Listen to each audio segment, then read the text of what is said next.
براہ راست مولانا طارق جمیل صاحب سے کرنا چاہتا ہوں، کیونکہ انہوں نے بھی جو کلپ چونکہ اب میڈیا پر آ چکا ہے تو میڈیا پر شاید بہت سارے لوگ اس کی وجوہات کو نہ جان سکیں۔ مولانا طارق جمیل صاحب آپ دنیا کے وہ معروف ترین عالم دین ہے کہ علماء تو بڑے بڑے ہیں، لیکن جتنی محبوبیت، قابلیت، مقبولیت اللہ تعالیٰ نے آپ کو عطا فرمائی بہت کم لوگوں کو یہ نصیب ہوئی ہے۔ اس صدی کے جو چند شخصیات دنیا میں مشہور ترین ہیں ان میں سے ایک نام مولانا محمد طارق جمیل صاحب کا ہے۔ لیکن مولانا طارق جمیل صاحب وہ لوگ جو آپ کے بیانات سننے کے لیے دوڑتے رہے، آپ کی دیوانے رہے، آپ کے پروانے رہے، آپ کے بیانات پر روتے رہے، آپ کے بیانات خریدنے کے لیے مجھ جیسے طالب علم اپنی جیب خرچی سنبھالتے رہے۔ میں خود آپ کے بیانات کا اتنا دیوانہ رہا ہوں کسی زمانے میں کہ بند کمرے میں کیسٹ لگی ہوتی، آپ کا بیان چل رہا ہوتا اور ہمارے آنسو گر رہے ہوتے۔ مگر کیا وجہ ہے کہ وہ لوگ جو آپ کی جوتے اٹھانے والے ہیں، کیا وجہ ہے کہ جو آپ کے در کا پانی بھرنے والے ہیں، وہ لوگ جو آپ کی وجہ سے اس دعوت میں جڑے، دعوت تبلیغ کے کام میں لگے، وہ لوگ آج اس حد تک آئے کہ ان سے آپ کو شکوہ گناہ ہونا پڑا اور اجتماعات میں آپ کے بیانات نہیں ہو رہے اور آپ کو واپس ہونا پڑا۔ اور یہ سلسلہ سارا کیوں ہوا؟ مولانا طارق جمیل صاحب، ہم اپنے بڑوں سے انتہائی ادب کے ساتھ اختلاف رائے رکھنے کے قائل ہیں اور یہ سلسلہ پہلے بھی چلتا ہے، آئندہ بھی چلتا رہے گا۔ میں یہ سمجھتا ہوں کہ یہ کوئی زمینی معاملہ نہیں ہے، یہ آسمانی معاملہ ہے، یہ تکوینی معاملہ ہے، یہ اللہ تعالیٰ کی طرف سے ہے۔ مولانا طارق جمیل صاحب، آپ ہمارے بڑے ہیں، مگر آپ سے بڑے ہمارے صحابہ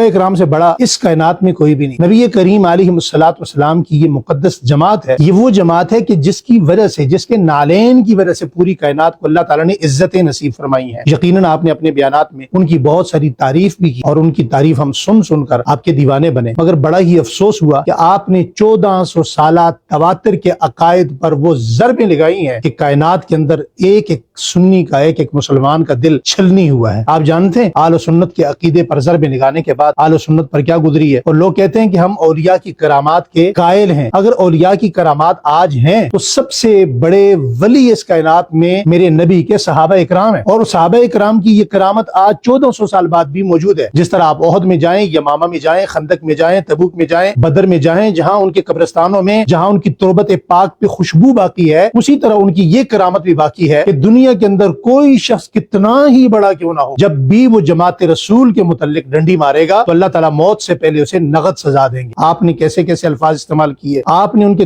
دشمن کے ممبر پر بیٹھ کر کہا کہ اصل دین کا کام تو یہ کر رہے ہیں، تم کیا کر رہے ہو۔ آپ نے یہ بھی کہا کہ جناب کسی صحابی کو گالی دینے سے کب کوئی اسلام سے نکلتا ہے۔ اور پھر آپ کو ہمارے استاد محترم حضرت مولانا علامہ علی شیر حیدری رحمۃ اللہ علیہ انہوں نے بلایا، آپ سے بات چیت ہوئی، آپ نے بیٹھ کے رجوع کیا، رجوع کے بعد آپ نے دوبارہ غلطی کی۔ مولانا طارق جمیل صاحب، اللہ تعالیٰ نے معافی کا دروازہ، جو توبہ آپ کرواتے ہیں نا لوگوں سے، اور آپ کے کہنے بھی لوگ تھاڑے مار مار کے روئے، توبہ کی، استغفار کیا۔ مجھے وہ مناظر یاد ہیں رائے اجتماع کے، اب بھی شاید میری آنکھیں اس منظر کو دیکھ کر نم ہونے لگی ہیں کہ آپ کہتے تھے پھر کہو استغفر اللہ، تو دنیا جب استغفر اللہ کہتی تو یوں لگتا کہ شاید اللہ کی رحمت آسمان سے برس جائے گی۔ لیکن مولانا طارق جمیل صاحب، آج شاید اسی استغفار اور توبہ کی ضرورت آپ کو ہے۔ آپ خانہ کعبہ جائیں، لوگوں سے شکوہ نہ کریں، یہ چھوٹے چھوٹے لوگ ہیں جن کے آپ نے نام لیے، یہ کوئی بڑے لوگ نہیں، یہ آپ کے نزدیک، ہمارے نزدیک تو بہت بڑے ہیں، وہ ہمارے لیے بہت بڑے لوگ ہیں۔ تبلیغ میں کوئی بندہ سروزہ بھی لگائے وہ بھی ہماری آنکھوں کا نور ہے، ہمارے سر کا تاج ہے۔ وہ سارے لوگ جن کا آپ نے نام لیا وہ بڑے لوگ ہیں۔ آپ خانہ کعبہ جائیں، سچے دل سے آپ اللہ تعالیٰ کے دربار میں کہیں کہ میں صحابہ کرام کے معاملے میں اللہ تعالیٰ کی بارگاہ میں اللہ سے درخواست کرتا ہوں، توبہ کرتا ہوں، اللہ تعالیٰ یہاں بھی مجھے معاف فرما دے، اور صحابہ کے دربار میں جب کھڑے ہوں تو وہاں بھی اللہ آپ کو معاف فرما دے۔ مفتی شفیع صاحب رحمۃ اللہ علیہ کے الفاظ ہیں، معارف القرآن میں انہوں نے لکھے بھی ہیں اور کہے بھی ہیں، فرمایا کہ شاید اللہ تعالیٰ معاف فرما دے، اور اگر اللہ نے معاف فرما دیا تو یقین کیجئے یہ ساری دنیا آپ کے قدموں کی دھول ہے۔ آپ صحابہ کرام کے معاملے میں مخلص ہو جائیں، دنیا آپ کے لیے مخلص ہو جائے گی۔ اور کچھ سینیریو یہاں باتیں ہو رہی ہیں، میں ایک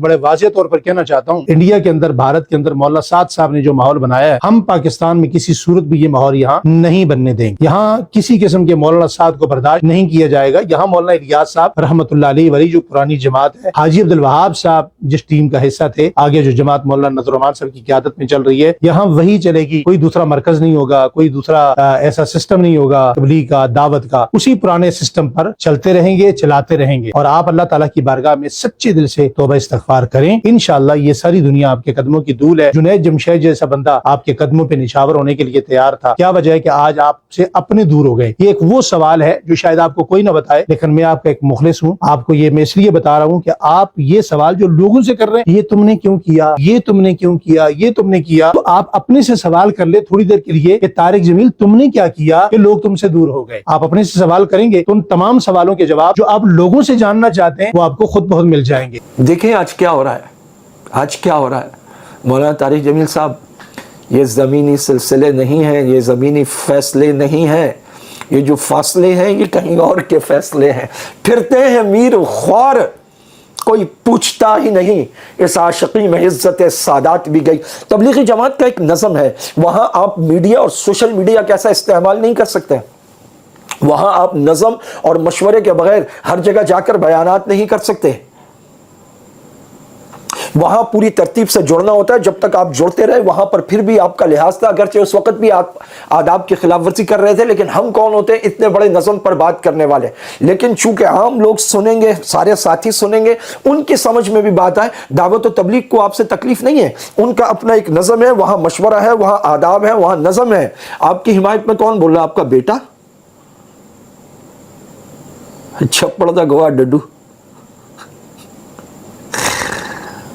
آگ نہ لگ جاتی پورے ملک میں اگر آپ اتنے ہی ہر دل عزیز ہوتے جتنا کہ اللہ پاک نے آپ کو کیا تھا.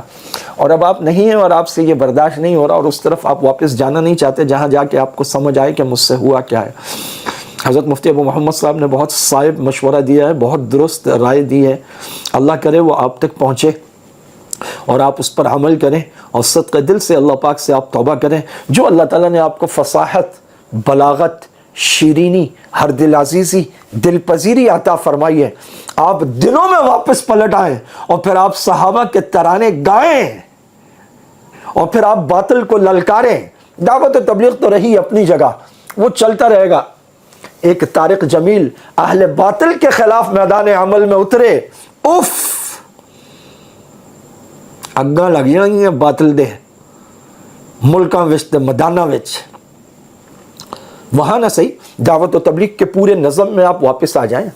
ان کو کسی فرد واحد سے کوئی دشمنی نہیں ہے, وہ تو دنیا کے ہر فرد کو باہیں کھول کر قبول کرتے ہیں. آپ واپس آ جائیں گے انشاءاللہ, پہلے والی ہر دل عزیزی آپ کو ملے گی اور وہ اللہ دیں گے. میں یہ عرض کر رہا ہوں, یہ زمینی سلسلے نہیں ہیں, اور جہاں سے آپ میسج کر کر کے کہہ کہ جی مولوی خورشید, مولوی ضیاء الحق تے فلانا تے خواجہ صاحب تے ڈاکٹر صاحب, یہ وہ جگہ نہیں ہے جہاں سے وہ مرتبہ اور مقام واپس ملنے والا ہے. بیمار ہوئے تھے جن کے سبب میر, اسی عطار کے لونڈے سے دوا لیتے ہیں. اس مرض کی دوا یہاں نہیں ہے. آپ یہ میسیجز, یہ شکوہ, یہ دنیا میں مشہور کرنا اور یہ والی دھمکیاں دے کر جتنا اس کا علاج کرنا چاہیں گے, یہ مرض لادوا ہے, اس کا علاج نہیں ہوگا. بڑھتا گیا, الٹی ہو گئیں سب تدبیریں, کچھ نہ دوا نے کام کیا. اس بیماری دل نے آخر دل کا کام تمام کیا. اور جہاں سے آپ دوا لے رہے ہیں وہاں سے دوا ہوگی نہیں, وہاں سے فرق پڑے گا نہیں. آپ نہیں سمجھ رہے, ورنہ ہر آدمی اور لائن کا اور بطور خاص علماء سب سمجھ رہے ہیں کہ یہ مرض کیا ہے, اس کی دوا کیا ہے. پتا پتا بوٹا بوٹا حال ہمارا جانے ہے, جانے نہ جانے گل ہی نہ جانے, باغ تو سارا جانے ہے. چارگری بیماری یہ دل کی, رسم شہر حسن نہیں, ورنہ تو دلبر ناداں بھی اس درد کا چارہ جانے ہے. آپ اپنی تقاریر میں اکثر کہا کرتے ہیں, وہ شاہی جو پلا ہو کرگسوں میں, اسے کیا معلوم کیا ہے راہ رسم و شاہ بازی. اللہ رب العزت ایک مرتبہ پھر آپ کو سجھا دے وہ راہ رسم و شاہ بازی, اور ایک مرتبہ پھر واض و بیان اور تقریر اور فصاحت و بلاغت کے آسمان پر آپ عقاب بن کر اڑیں, یہ ہماری دعا ہے. اللہ رب العزت ایک مرتبہ آپ کو پھر لائے, لیکن آپ کو اپنے اس جرم عظیم پر توبہ کرنی ہوگی. صحابہ کے معاملے میں آپ بہت ہلکے ہوئے, اور صحابہ دشمنوں کے معاملے میں آپ نے وہ محبتیں برسائیں کہ الامان الحفیظ. اجتماع مانسیرا کا جب شروع ہوا تو مولانا طارق جمیل صاحب کی بھی خبر آئی تھی کہ وہ بھی پہنچ گئے ہیں نا. تو وہ پہنچے تو تھے لیکن اپنی ترتیب سے, اپنے طریقے پہ, نہ رائے بڑھ کے مشورے سے, نہ رائے بڑھ والوں کی طرف سے. تو انہوں نے ہزارہ یونیورسٹی میں بیان بھی کیا تھا, اور ادھر مولانا غوث ہزاروی کی خبر پہ بھی گئے تھے. تو پھر جب مشورے کا دن آیا تو مشورے میں جب اعمال طے ہو رہے تھے, مولانا خورشید صاحب, عباد اللہ صاحب, بابر جاوید صاحب, حشمت صاحب, سعید صاحب, ساتھ ان کے ہو سکتا ہے 2-3 اور ہو, رائے بڑھ سے وہ آئے تھے مشورے سے. تو اعمال میں سارے اعمال طے ہو گئے. مولانا طارق جمیل صاحب بھی آ کے بیٹھے ہوئے تھے, تو انہوں نے اپنی ترتیب سے مشورے میں سارے اعمال طے کر دیے. تو کہتے سارے اعمال طے ہو گئے, تو کسی عمل میں بھی کسی نے بھی مولانا طارق جمیل صاحب کا نام تک نہیں لیا, کسی بندے نے بھی. تو کہتے جب اعمال طے ہو گئے, انہوں نے زبردستی پھر مولوی خورشید صاحب کے ہاتھ سے مائک چھین لیا اور باتیں شروع کر دی. ان میں یہ تھا کہ مجھ سے اللہ نے بر اعظموں میں کام لیا, اور یہ مولوی خورشید ہے, اس کو میں نے انگلی سے چلایا ہے, یہ بچہ تھا. اور یہ جو ضیاء الحق بیٹھا ہوا ہے, مولوی ضیاء الحق, اس کو ہدایات میں نے سکھائی ہیں, لفظ بلفظ اس کو عربی ہدایات میں سکھاتا تھا. تو یہ مجھ سے کام ہوا, یہ میں نے کیا. اور اب مجھے لوگ چاہتے ہیں, میرا باہر سوشل میڈیا پہ چل رہا ہے کہ مولانا کا بیان ہوگا ظہر کے بعد. تو کہتے اب میرا بیان ہوگا, کل ظہر کے بعد میرا بیان ہوگا, ہر حال میں ہوگا. تو پھر جب وہ اٹھنے لگے اور بھی کافی باتیں سنائی. مولانا کی صرف گفتگو نہیں, مولانا کے بیانات کی تحریر, یعنی بیان مولانا نے فرمایا, کسی نے اس کو تحریری شکل میں منتقل کیا اور کسی نے اس تحریر کو پڑھا, وہ بھی مولانا پہ فدا ہوا. تو ایسے سینکڑوں, ہزاروں, لاکھوں انسانوں کی زندگیوں کو مولانا کے ذریعے سے اللہ تعالیٰ نے بدلا ہے, اور اللہ نے بڑا کام لیا مولانا سے دعوت کے میدان میں.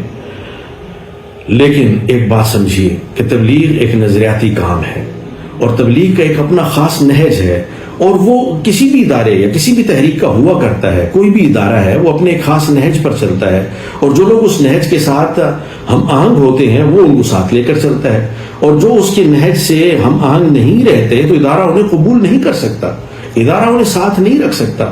وہ اپنی تمام تر صلاحیتوں کے باوجود ادارہ اس بات پر مجبور ہوتا ہے, یا تحریک اس بات پر مجبور ہوتی ہے کہ ان سے علیحدگی یا ان کو اپنے سے علیحدہ کر دیا جائے.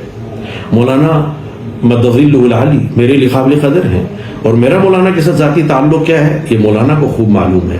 مولانا جب تک تبلیغی نہج پر رہے ہیں, مولانا کی ذات سے استفادہ لوگ اٹھا کرتے رہے, استفادہ ہوتا رہا. مولانا طارق جمیل صاحب دامت برکاتہم العالیہ نے نہ زبردستی بیان کرنے کی کوشش کی اور نہ کبھی ایسا ہوا ہے. ورنہ آپ دیکھیے منصیرہ اجتماع سے بہت بڑی تعداد جب اس کو پتا چلا کہ مولانا طارق جمیل صاحب نہیں بیان کر رہے, وہ چلی گئی گھروں کو. اور آپ دیکھ رہے ہیں میڈیا دکھا رہا ہے کہ وہ چلے گئے گھروں کو.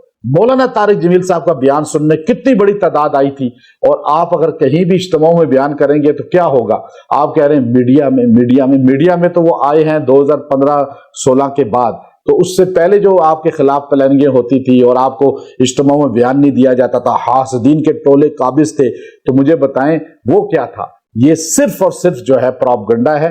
مولانا طارق جمیل صاحب دامت برکاتہم العالیہ صبر ہے ان کا, بہت صبر ہے, اور اتنا مالدار آدمی جو خاندانی مالدار ہے, جس کی وجاہت ہے خاندانی, اور اللہ نے ان کو نوازا ہے. پھر وہ دنیا داری اتنے بڑے چیزوں کو چھوڑ کے تبلیغ کے کام میں لگے تو کھب گئے اس میں, اور ایسا تبلیغ کے کام کو کہ ان کا بیانات سن کے لاکھوں لوگ تبلیغ میں لگ گئے. آپ ان کو ضائع کر رہے ہیں. آپ تو قیمتی آدمی کی قدر کریں. یہاں تو تبلیغ والے ریڑھی والے کو بھی گلے لگاتے ہیں کہ یہ بڑا قیمتی ہے, تو آپ اتنے قیمتی آدمی کو پسے پش ڈال رہے ہیں اور اس کو اس طرح جو ہے اس کے ساتھ سلوک کر رہے ہیں. تو یہ تبلیغی انداز نہیں ہے, میرے نبی کا انداز نہیں ہے, اور ایسے انداز سے ہم بری ہیں, ایسے انداز والوں سے بھی ہم بری ہیں. جی, یہ بیانات آپ نے سب سن لیے. اب تجزیہ کریں, موازنہ کریں, تبصرہ کریں. کمنٹ سیکشن آپ کے پاس موجود ہے, لیکن انتہائی ادب کے ساتھ, کیونکہ وہ سارے کے سارے علماء ہیں. ہم علماء سے اتفاقی رائے کے بھی قائل ہیں, اور اختلاف رائے کے بھی انتہائی مناسب اور انتہائی ادب کے ساتھ قائل ہیں. اختلاف کر سکتے ہیں, لیکن ادب کو ضرور ملحوظ رکھیے گا. السلام علیکم.